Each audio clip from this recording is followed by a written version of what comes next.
Welcome backs to Sneha audio novel YouTube channel. Subscribe பண்ணாதவங்களாம் மறக்காமல் subscribe பண்ணிடுங்க.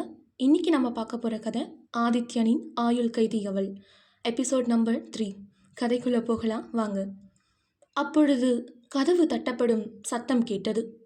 மதுரா யார் என்று பார்க்க அவளுடைய தங்கை மித்ராதான் உள்ளே வந்தாள். உடனே மதுரா படுக்கையிலிருந்து எழுந்து ஓடி சென்று மித்ராவை அணைத்து கொண்டாள். மித்ரா, நீ வந்துட்டியா? அம்மா எங்க? எனக்கு ரொம்ப பயமாக இருக்கு. இங்கே இருக்கவே பிடிக்கலடி. இங்கே இருக்கவங்க எல்லாரும் ரொம்ப வித்தியாசமாக இருக்காங்க. இவ்வளவு நேரம் தனியாக இருந்தேன் தெரியுமா? யாரும் எதுவும் என்கிட்ட பேசக்கூட இல்லடி. ரொம்ப வியர்டாக இருக்குது. கல்யாணம் ஆகிட்டு வீட்டுக்கு வந்தால் ஆரத்தி எடுப்பாங்கள்ல, ஆனால் இங்கே அவங்க ஒரு நிமிஷம் கூட நிற்கலை. வந்ததுமே காரை விட்டுட்டு இறங்கி வேகமாக அவங்க ரூமுக்கு போயிட்டாங்க. நான் மட்டும் தனியாக வெளியே நின்று தெரியுமா? அப்புறம் அனுஷியா தான் கூட்டிகிட்டு வந்தா. ரொம்ப நல்ல பொண்ணு தெரியுமா என்று மதுரா கூற, அக்கா கொஞ்சம் ஸ்டாப் பண்ணுறியா? பட்டாசு மாதிரி ஏன் இப்படி வெடிக்கிற?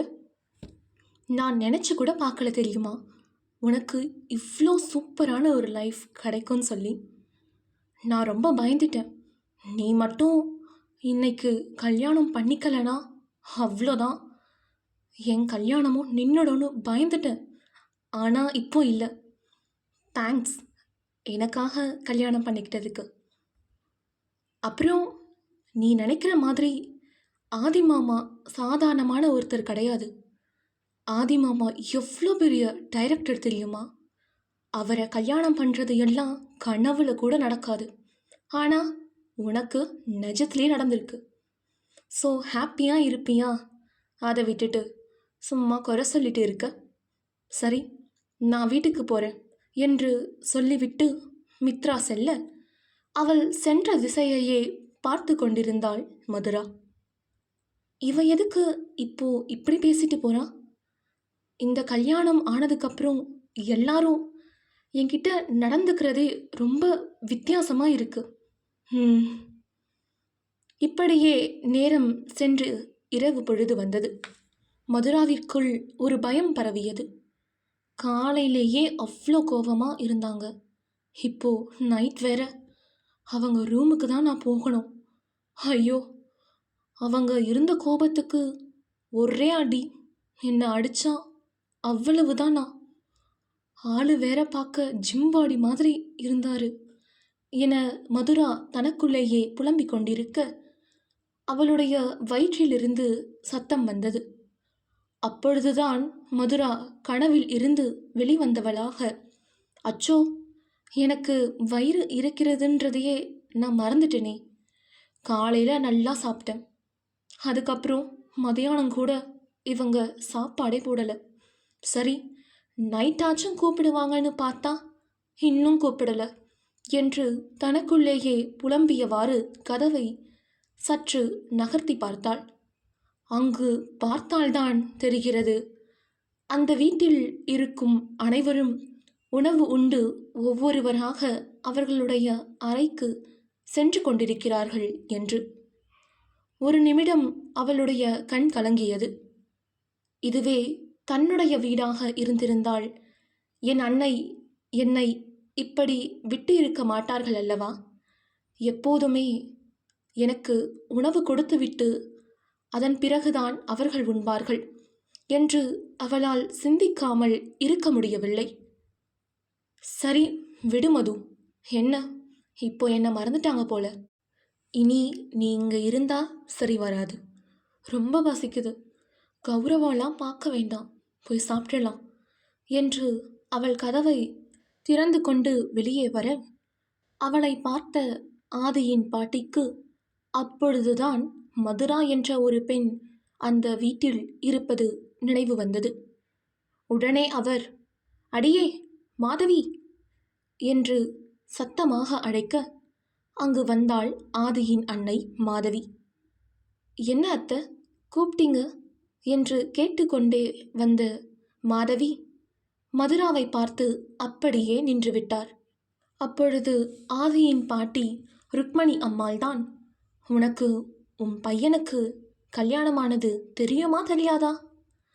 இல்லை கேட்குறேன், உனக்கு பேரன் பேத்தி பார்க்கணுன்னு எண்ணம்லாம் இல்லை போல. அவனுக்கு ஏற்கனவே 29 என்று திட்டிக்கொண்டே வந்த அவர், இன்னும் என்ன என் முகத்தை பார்த்துட்டு இருக்க? என் முகத்தை பார்க்குறத விட்டுட்டு மணியை பாரு, மணி 9:30, சீக்கிரம் அந்த பொண்ணை அவன் ரூம்க்கு அனுப்பு என்று ஆதியின் பாட்டி கூறிவிட்டு செல்ல, அத்தை ஒரு நிமிஷம், உங்களுக்கே தெரியும் என்று ஆதியின் அண்ணன் இழுக்க, ஆதிக்கு இந்த கல்யாணத்தில் விருப்பமே இல்லை அத்தை. அதான் அப்போ எப்படி இந்த பொண்ணை அவன் ரூமுக்கு அனுப்புறது என்று மாதவி மாமியார் முகத்தை பார்த்து நிற்க, அப்படி தான் வெளியே இருப்பானுங்க, நீ அனுப்பு, அதெல்லாம் என் பேரை மாறிடுவான், வேற எதனா கேட்கணுமா என்று ருக்மணி பாட்டி பார்க்க, இல்லை அத்தை நான் பார்த்துக்கிறேன் என்று கூறிய மாதவி மதுராவை திரும்பி பார்த்தார். அதுவரை அங்கு நடப்பதை கண்ணிமைக்காமல் பார்த்து கொண்டிருந்த மதுரா அப்பொழுதுதான் எதர்ச்சையாக மாதவியை கவனித்து திரும்பினாள். உடனே மாதவி, என் முகத்தை பார்த்ததெல்லாம் போதும், சீக்கிரம் போய் குளிச்சுட்டு ஒரு நல்ல சாரி கட்டிட்டு வா. நான் மெய்ட் கிட்ட சொல்கிறேன், அவங்க பால் ரெடி பண்ணி வைப்பாங்க. அதை எடுத்துக்கிட்டு லிஃப்ட்டில் 3rd ஃப்ளோர் போ. அந்த ஃப்ளோர் முழுக்க ஆதியோடது தான். வெளியே ஒரு பிளான்ட் இருக்கும், அதான் என் பையன் ரூம். போயிடுவல, என்ன முடிக்கிற என்று மதுராவை பார்த்து கேட்க, ஆ ஆ போயிடுவேன் அத்தை என்றாள் மதுரா. அப்போ சரி, என் முகத்தை எதுக்கு பார்த்துட்டு நிற்கிற? போ, போய் ரெடி ஆகு என்று கூறிவிட்டு மாதவி செல்ல, அவரை பார்த்த மதுரா திரும்பி அந்த அறைக்கு நடக்க தொடங்கினாள். ரொம்ப பண்ணுறாங்க இவங்க, அவங்க மாமியார்கிட்ட திட்டு வாங்கினா அதுக்கு நானும் இவங்க கிட்ட திட்டு வாங்கணுமா என்ன? நல்லா இருக்கே இவங்க நியாயம். அவங்க மாமியாரை திட்ட முடியலன்னு என்ன திட்டுறாங்க என்று தன்னுடைய மாமியாரை மனதிற்குள்ளேயே புகழ்ந்தபடி அறைக்கு சென்றாள். 10 மணிக்கு தயாராகிய மதுரா கிச்சனுக்கு சென்று பால் வாங்கி கொண்டு ஆதி இருக்கும் தளத்திற்கு செல்ல லிஃப்டில் ஏறினாள். அந்த தளத்தை பார்த்த மதுரா வியந்து விட்டாள். நிறைய பணம் இருந்தால் இப்படி தான் வேஸ்ட் பண்ணுவாங்க போல என்று யோசித்தவள், என் முகம் இந்த டைல்ஸில் நல்லா பளபளன்னு தெரியுதே, நைஸ், ரொம்ப ரசனக்காரர் தான் போல, இன்டீரியர்ஸ்லாம் சூப்பராக இருக்குது என்று எதற்கு வந்தோமோ அதை மறந்துவிட்டு அந்த தளத்தின் அழகை ரசித்து கொண்டிருந்தாள். பின் நினைவு வந்தவளாக, எது அவருடைய ரூம் தெரியலையே, அவருடைய அம்மா சொன்னாங்களே செடி இருக்கும்னு சொல்லி, அதோ அதுதான் அவருடைய ரூம் போல என்று ஆதியின் அறை கதவை தட்டினாள். உள்ளே மானை வேட்டையாட புலி காத்து கொண்டிருக்கிறது என்பதை அவள் அறியவில்லை. ஓகே காய்ஸ், இதோட கண்டினியூட்டியை நெக்ஸ்ட் எபிசோடில் பார்க்கலாம். மறக்காமல் ஸ்னேகா ஆடியோ நாவல் யூடியூப் சேனலை சப்ஸ்கிரைப் பண்ணிவிடுங்க. கமெண்ட் பாக்ஸில் உங்கள் கமெண்ட்டை பதிவு பண்ணுங்கள், லைக் பண்ணுங்கள், ஷேர் பண்ணுங்கள். அதுவரை உங்களிடமிருந்து விடைபெறுவது நான் உங்கள் ஆர்ஜி ஸ்னேகா. நன்றி.